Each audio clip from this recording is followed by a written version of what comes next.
കോഴിക്കോട് മുതൽ ഹൈദരാബാദ് വരെ ഒരു ബസ് യാത്ര, അതാണ് ഈ വീഡിയോയുടെ ഉള്ളടക്കം.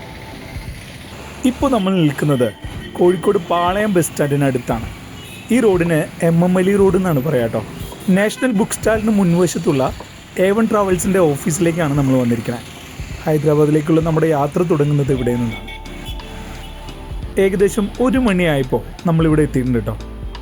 ഇതാണ് നമ്മുടെ ലഗേജുകളൊക്കെ. 2:30-ക്കാണ് ബസ് പുറപ്പെടുന്നത്. യാത്രയ്ക്കായിട്ട് ഒരുപാട് ബസ്സുകൾ ഇവിടെ ഒരുങ്ങി നിൽപ്പുണ്ട് ഈ ഗ്രൗണ്ടിൽ. ഇതാണ് ഹൈദരാബാദിലേക്ക് നമ്മളെ കൊണ്ടുപോകുന്ന A1 ട്രാവൽസിൻ്റെ ബസ്. ഡ്രൈവർ യാത്രക്കാരെ വിളിക്കുന്ന തിരക്കിലാണെന്ന് തോന്നുന്നു. നമുക്കെന്തായാലും വണ്ടിയുടെ ഉൾവശം ഒന്ന് കാണാം. ഗോൾഡ് ആൻഡ് വൈറ്റ് കോൺസെപ്റ്റിലാണ് ഇതിൻ്റെ ഇൻറ്റീരിയർ സെറ്റ് ചെയ്തിരിക്കുന്നത്. വളരെ മനോഹരവും സൗകര്യപ്രദവുമാണ് ഉൾഭാഗം. അമിതമായ സ്റ്റിക്കർ വർക്ക് ഒന്നുമില്ല കേട്ടോ. അതുകൊണ്ട് തന്നെ വിൻഡോ കാഴ്ചകൾക്ക് ഒരു തടസ്സമില്ല. മൊബൈൽ ഹോൾഡർ ഉണ്ട്, ചാർജിങ് പ്ലഗ് ഉണ്ട്, വലിയ ലഗേജുകൾ വയ്ക്കാനുള്ള സൗകര്യമുണ്ട്. സീറ്റൊക്കെ അടിപൊളിയാണ്. ഒരു കാരവൻ്റെ യാത്രാ സൗകര്യം പ്രൊവൈഡ് ചെയ്യുന്നുണ്ട്.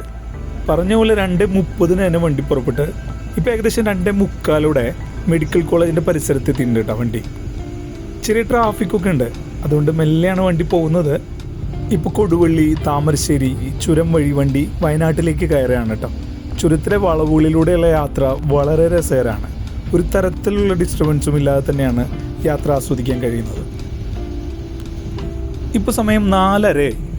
നമ്മൾ വയനാട് വൈത്തിരി ഭാഗത്തൊക്കെ എത്തിയിട്ടുണ്ട്. വൈകുന്നേരത്തെ വയനാടൻ കാഴ്ചകൾ ബസ്സിനുള്ളിൽ ഇരുന്ന് കാണാൻ നല്ല ഭംഗിയാണ് കേട്ടോ.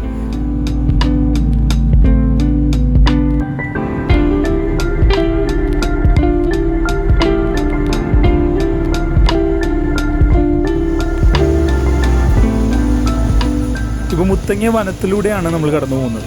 കാടിനുള്ളിൽ മൃഗങ്ങളെ കാണാൻ വളരെയധികം സാധ്യതയുള്ളതുകൊണ്ട് തന്നെ ഞാൻ സീറ്റിൽ നിന്ന് മുൻവശത്തേക്ക് മാറി. വണ്ടി നാളെ തന്നെ തിരിക്കുമോ? ഞങ്ങൾ 31-ാം തീയതിക്ക് ബുക്ക് ചെയ്തിട്ടുണ്ട് തിരിച്ച്.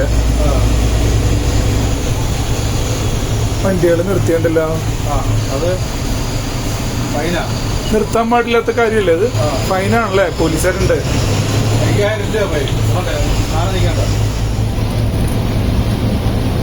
ഫുള്ള് ക്യാമറയാണ്. അത് ശരി. ഇവിടുന്ന് അവിടെ വരെ 460 ക്യാമറ ഉണ്ടെന്ന് പറയുന്നത്. 460 ക്യാമറയാ?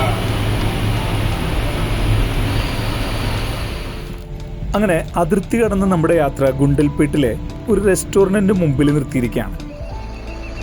തലശ്ശേരി സ്പെഷ്യൽ എന്നാണ് ഹോട്ടലിൻ്റെ പേര്. നല്ല തിരക്കുണ്ട്. ഒരുപാട് വണ്ടികൾ ഇവിടെ നിർത്തുന്നുണ്ട് കേട്ടോ. രാത്രിയിൽ KSRTC, പ്രൈവറ്റ് ആയിട്ടുള്ള ബസ്സസും എല്ലാം ഇവിടെ നിർത്തുന്നുണ്ട്. ചായക്ക് 20 രൂപയാണ് വില. ഞാനൊരു ചായ കുടിച്ചു, നന്നായിട്ടുണ്ട്, നല്ല ടേസ്റ്റാണ്. ചായ കുടി കഴിഞ്ഞ് യാത്ര വീണ്ടും തുടരാനായിട്ട് വണ്ടിയിലേക്ക് കയറി. ഇനി ബാംഗ്ലൂർ കടന്ന് ഹൈദരാബാദിലേക്ക്. ഞാൻ കുടിക്കാനുള്ളൊരു കുപ്പിയും എടുത്ത് വണ്ടിയിലേക്ക് കയറി.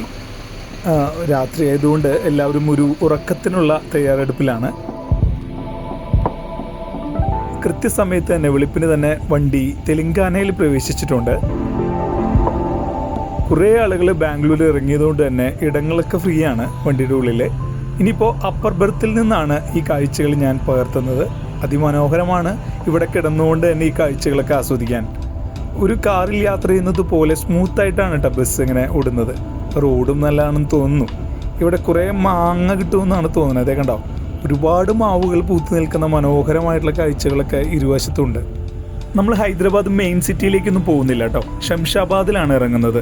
ഇവിടം വരെ ഈ ബസ്സിൽ യാത്ര ചെയ്യാൻ 2200 രൂപയാണ് ടിക്കറ്റ് ചാർജ്. ട്രെയിനിൽ 25 മണിക്കൂർ എടുക്കുന്ന യാത്രയാണ് ഈ ബസ്സിൽ 17 മണിക്കൂർ കൊണ്ട് നമ്മൾ പൂർത്തിയാക്കിയത്.